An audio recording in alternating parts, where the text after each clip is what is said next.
Hi everyone, welcome to Fear and Loathing in Kingfisher, an exciting video series about our experience with Kingfisher and the people we've met there. The first episode will be focused on the resort itself. Located in the North Philippines in the Ilocos Norte province, the resort has an edge-of-the-world feel, with the nearest town being almost 10 kilometers away. The region had every reason to stay in oblivion for international tourists if it wasn't for one thing: the wind. Almost 9 months of reliable winds annually, and swells sometimes reaching 6 meters high, make it one of Asia's notable kite and windsurfing destinations. As a kitesurfing spot, Kingfisher does get epic at times, but the experience will be appreciated by advanced riders only. The place has nothing to offer to beginners. Strong and gusty winds, really low tides, currents and riptides leave little room for mistake.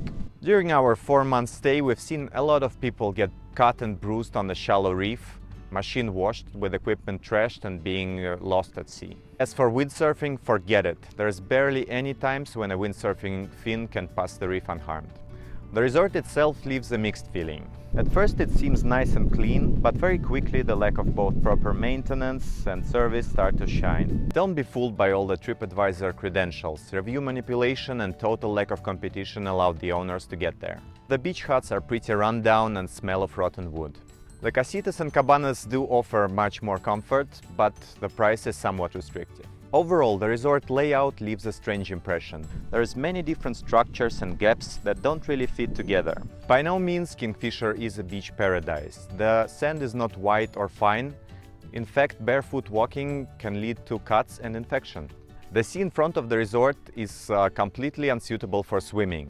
There is sharp rocks on the bottom, there is constant wind, and there is the low tides. The place looks good on photos though. December and January are very cold and rainy. Nothing dries and everything starts to smell like a wet dog. The food is okay, but a bit pricey. Some meals are definitely worth a try. What should be mentioned is the frequent food poisonings that people get there.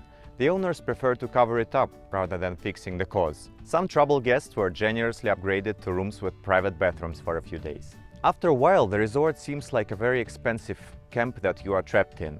Except for a few other beaches and waterfalls, there really is nothing to see or do here unless you are a fearless kitesurfer. There is zero party in Kingfisher and surroundings, as well as no day-to-day activities for people not doing water sports. In the next episode, we'll tell you about a few people that we try to do business with in Kingfisher.